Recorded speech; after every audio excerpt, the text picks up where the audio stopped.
মাধ্যমিক ভূগোলে তুমিও কি প্রতিটি প্রশ্ন কমন পেতে চাও এবং এই শেষ মুহূর্তে এসে তুমি কোন প্রশ্নগুলোকে ভীষণ গুরুত্ব দিয়ে পড়বে তা নিয়ে আজকের আমাদের এই স্পেশাল ভিডিও।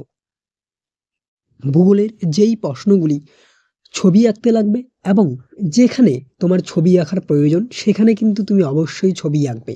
যেমন আমরা একটা উদাহরণ বলছি যে ইনসেল বার্চ কি, এই প্রশ্নটি যদি তোমার পরীক্ষায় আসে তাহলে তুমি অবশ্যই লেখার সাথে সাথে তুমি একটা ছবিও ড্রয়িং করবে।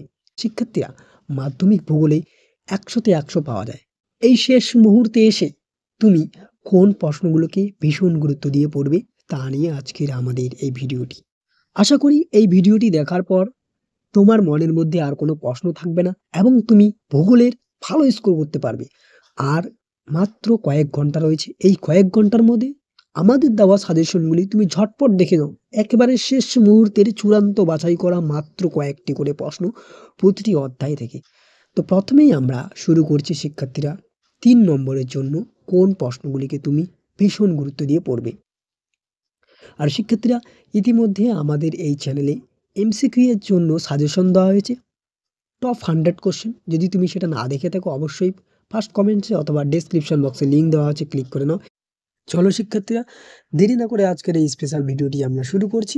প্রথমেই আমরা আসি ৩ নম্বরের প্রশ্ন। প্রথম অধ্যায় থেকে যেই প্রশ্নগুলোকে ভীষণ গুরুত্ব দিয়ে বলা হচ্ছে সেই প্রশ্নগুলি তুমি দেখে যাও, কারণ এই প্রশ্নগুলি ভীষণ গুরুত্বপূর্ণ। আর মাত্র কয়েক ঘন্টা পরেই তোমাদের মাধ্যমিক ভূগোল পরীক্ষা, তার আগে তুমি এই প্রশ্নগুলো সুন্দর করে রেডি করো। তো চলো শিক্ষার্থীরা, আমরা প্রথম অধ্যায় থেকে কোন গুরুত্বপূর্ণ প্রশ্নগুলো পড়বো সেগুলো দেখে নিচ্ছি। প্রথম প্রশ্ন, সব নদীর মোহনায় বদ্বীপ গড়ে ওঠে না কেন? অথবা তোমাকে একটু ঘুরিয়ে বলতে পারে যে বদ্বীপ সৃষ্টির অনুকূল ভৌগোলিক পরিবেশগুলি আলোচনা করো। নেক্সট কোশ্চেন কি, নদীর বহন কার্যের ৩টি প্রক্রিয়া সংক্ষেপে আলোচনা করো। নেক্সট, অশ্বক্ষুরাকৃতি হ্রদ কিভাবে গঠিত হয়? ঝুলন্ত উপত্যকায় জলপ্রপাত সৃষ্টির কারণ কি? মোস্ট ইম্পর্টেন্ট কোশ্চেন এই প্রশ্নগুলি। নেক্সট কোশ্চেন, মরু সম্প্রসারণে ৩টি কারণ সংক্ষেপে আলোচনা করুন। অথবা তোমাকে প্রশ্নটি একটু ঘুরিয়ে দিতে পারে, কি বল, মরু অঞ্চলে বায়ু কাজের প্রাধান্য দেখা যায় কেন? Most important question. এরপরে শিক্ষার্থীরা, তোমরা দেখবে বিগত বছরের প্রশ্নপত্র যদি তোমরা অ্যানালিসিস করে দেখো, সেখানে তোমরা দেখবে যে প্রত্যেক বছর পার্থক্য বা তুলনা আসেই আসে। তাই তুমি এই পার্থক্যগুলোকে ভীষণ গুরুত্ব দিয়ে বাড়িতে পড়ে নাও। এই শেষ কয়েক ঘন্টা তোমার হাতে রয়েছে। মন্থকূপ ও প্রপাতকূপের মধ্যে পার্থক্য, গিরিখাত ও ক্যানিয়নের, রসের মাতানে ও ড্রামলিন, বারখান ও সিফ ভালিয়ারি, ইয়ারদাং ও জিগান, নদী উপত্যকা ও হিমবা উপত্যকার মধ্যে পার্থক্য ভীষণ গুরুত্বপূর্ণ। শিক্ষার্থীরা, যে তোমাদের পার্থক্য কিন্তু আসার চান্স 100% রয়েছে, প্রত্যেকবারই আসে। তাই পার্থক্য আসলে এখান থেকে আসবে, তুমি এই পার্থক্যগুলোকে ভীষণ গুরুত্ব দিয়ে বাড়িতে দেখে নাও। নেক্সট, পরবর্তী অধ্যায় বায়ুমণ্ডল। শিক্ষার্থীরা, বায়ুমণ্ডল থেকে তুমি মাত্র 4টি প্রশ্নকে ভীষণ গুরুত্ব দিয়ে পড়ে যাও। প্রথমে কি, ওজোন স্তর বিনাশের 3টি ফলাফল লেখো। অথবা তোমাকে বলতে পারে যে ওজোন স্তর বিনাশের 3টি গুরুত্ব। ট্রপোস্ফিয়ারে উচ্চতা বৃদ্ধির সঙ্গে সঙ্গে উষ্ণতা হ্রাস পায় কেন? ভীষণ গুরুত্বপূর্ণ। জেট বায়ুর প্রভাবের সঙ্গে ভারতীয় মৌসুমী বায়ুর সম্পর্ক উল্লেখ করো। অথবা জেট বায়ুর প্রভাবের সঙ্গে ভারতীয় যে মৌসুমী বায়ুর যে গুরুত্ব সেটা তুমি উল্লেখ করো। নেক্সট, স্থলবায়ু ও সমুদ্রবায়ু, ঘূর্ণবাদ, প্রতিঘূর্ণবাদ, ক্রান্তীয় ঘূর্ণবাদ ও নাতিশীতোষ্ণ ঘূর্ণবাদের মধ্যে পার্থক্য লেখো। Most important. শিক্ষার্থীরা, পার্থক্য কিন্তু পরীক্ষায় আসেই আসে, তুমি বিগত বছরের প্রশ্নপত্র দেখলেই বুঝতে পারবে। পরবর্তী অধ্যায় বায়ুমণ্ডল। বায়ুমণ্ডল থেকে কি, জোয়ার ভাটার সুফল ও কুফল উল্লেখ করো। সমুদ্র স্রোত সৃষ্টির 3টি কারণ উল্লেখ করো। আবার পার্থক্য, সমুদ্র তরঙ্গ, সমুদ্র স্রোতে, উষ্ণ স্রোত, শীতল স্রোত, সমুদ্র স্রোত ও জোয়ার ভাটার পার্থক্য ভীষণ গুরুত্বপূর্ণ। কিন্তু অতিরিক্ত হিসেবে তুমি এই একটি প্রশ্ন দেখে যেতে পারো যে দুটি মুখ্য জোয়ারের মধ্যে সময়ের ব্যবধান 24 ঘন্টা 52 মিনিট হয় কেন? পরবর্তী অধ্যায় বর্জ্য ব্যবস্থাপনা, ভীষণ গুরুত্বপূর্ণ কিন্তু এই অধ্যায়টা 3 নম্বরের জন্য। প্রথম প্রশ্ন, শিল্প বর্জ্যের ব্যবস্থাপনার পদ্ধতিগুলি সংক্ষেপে ব্যাখ্যা করো। পরিবেশের উপর বর্জ্যের প্রভাব আলোচনা করো। বর্জ্য ব্যবস্থাপনায় শিক্ষার্থীদের ভূমিকা ভীষণ গুরুত্বপূর্ণ। পরবর্তী কোশ্চেন, বর্জ্য ব্যবস্থাপনায় 4R কি? জৈব ভঙ্গুর বর্জ্য, জৈব অভঙ্গুর বর্জ্যের মধ্যে পার্থক্য লেখো। বর্জ্য ব্যবস্থাপনায় স্ক্রাবারের ভূমিকা কি? অতিরিক্ত হিসেবে তুমি একটি প্রশ্ন দেখে যাও যে প্রকৃতি অনুসারে বর্জ্যের উদাহরণ শ্রেণীবিভাগ করো। অথবা তোমাকে বলতে পারে যে বর্জ্যের শ্রেণীবিভাগ করো। ভীষণ গুরুত্বপূর্ণ কিন্তু এই প্রশ্নটিও। পরবর্তী যে ভারতের আঞ্চলিক ভূগোল অর্থাৎ ভারত, সেই ভারত থেকে তুমি কি পড়বে? আঞ্চলিক ভূগোল থেকে ভারতে কৃষ্ণ মৃত্তিকার বণ্টন ও বৈশিষ্ট্য, টিকা লেখো ল্যাটেরাইট মৃত্তিকা, ভারতের কৃষিতে সবুজ বিপ্লবের 3টি ফলাফল লেখো, অথবা তোমাকে বলতে পারে সবুজ বিপ্লবের গুরুত্ব, পূর্বঘাট ও পশ্চিমঘাট পর্বতমালা, কৃষি সামাজিক বনসৃজনের মধ্যে পার্থক্য ভীষণ গুরুত্বপূর্ণ কিন্তু, হ্যাঁ। ভারতের কৃষিতে কেন জলসেচের প্রয়োজনীয়তা রয়েছে, অথবা তোমাকে বলতে পারে যে ভারতের কৃষিতে জলসেচের পদ্ধতিগুলি উল্লেখ করো। নেক্সট, ভারতের মৃত্তিকা অথবা বৃষ্টির জল সংরক্ষণের 3টি পদ্ধতি আলোচনা করো, ভীষণ গুরুত্বপূর্ণ কিন্তু।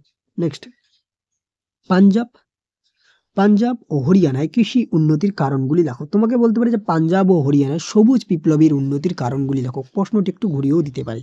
ভারতে দ্রুত জনসংখ্যা বৃদ্ধির কারণগুলি উল্লেখ করো, মোস্ট ইম্পর্টেন্ট। এরপরে কি শিক্ষার্থীরা, এই পরিবহন থেকে তুমি একটু ভীষণ গুরুত্ব দিয়ে যাও কি, যে জলপথের গুরুত্ব অথবা পরিবহনের গুরুত্ব, বিমান পথের গুরুত্ব, তো সুবিধা অসুবিধাগুলি লেখো, এটা তুমি গুরুত্ব দিয়ে যাও। নেক্সট, পরিবহন ও যোগাযোগ ব্যবস্থার মধ্যে পার্থক্য লেখো।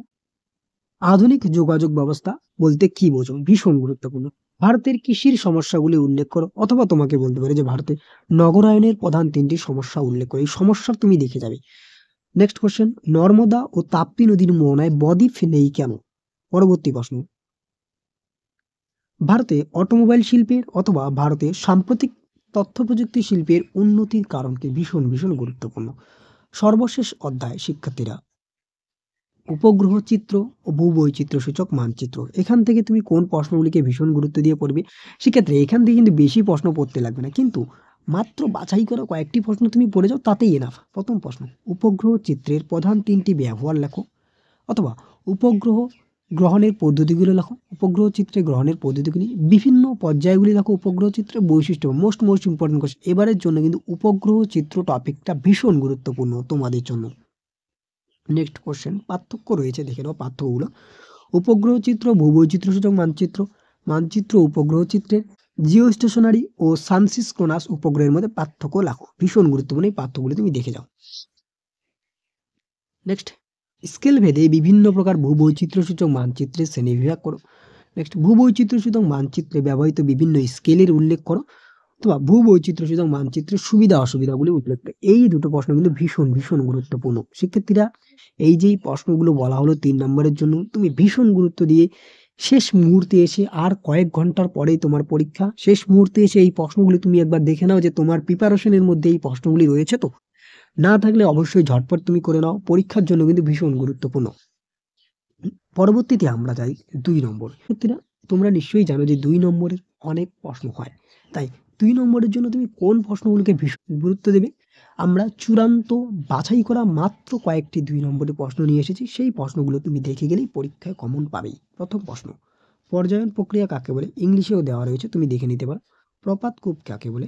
নদীর ধারণ অববাহিকা কাকে বলে? ষষ্ঠঘাতের সূত্র কি? মন্থকূপ কাকে বলে? পলল শঙ্কু অথবা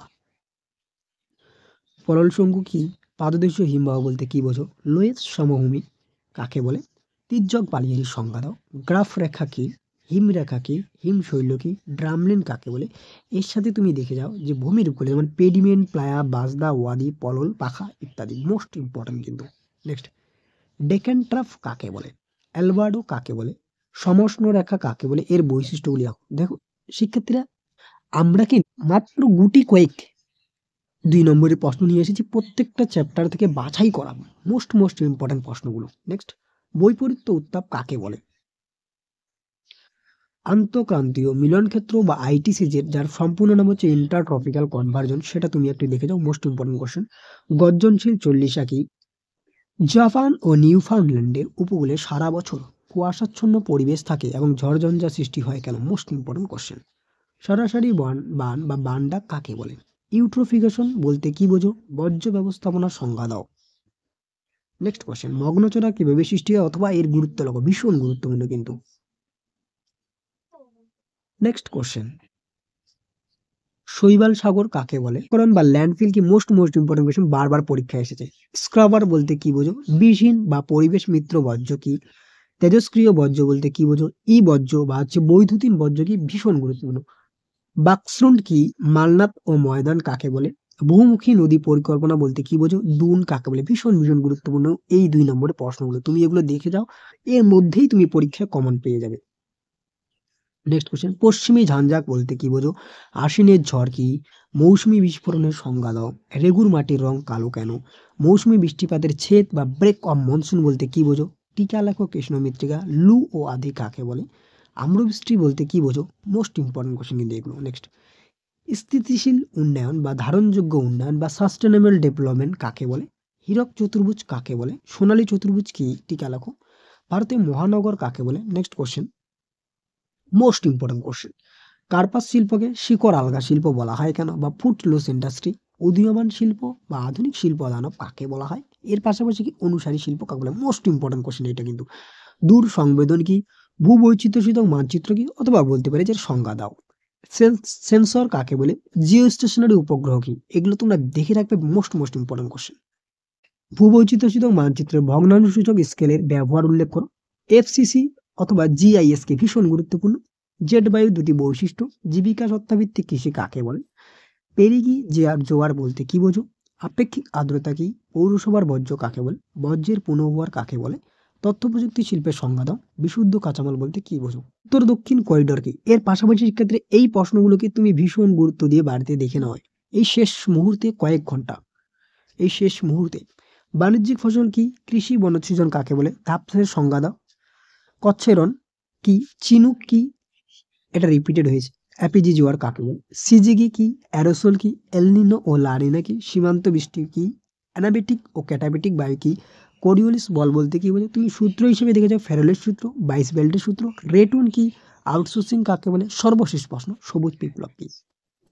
শিক্ষার্থীরা, ভিডিওতে যে ২ নম্বর এবং ৩ নম্বরের প্রশ্নগুলো বলা হলো, এই প্রশ্নগুলো তুমি ভীষণ গুরুত্ব দিয়ে শেষ মুহূর্তে এসে এক ঝলকে দেখে যাও। আশা করি তুমি উপকৃত হবে এবং পরীক্ষায় কমন পাবে।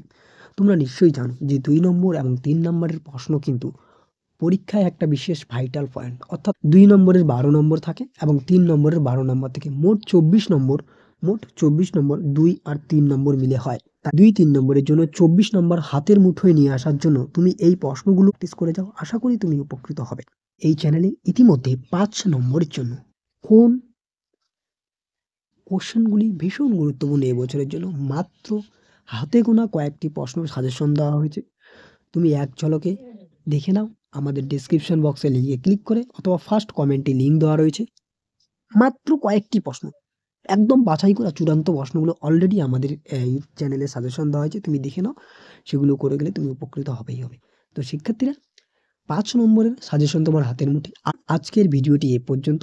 দেখা হচ্ছে পরবর্তী কোনো এক ভিডিওতে। ততক্ষণ পর্যন্ত পড়তে থাকো এবং জানতে থাকো।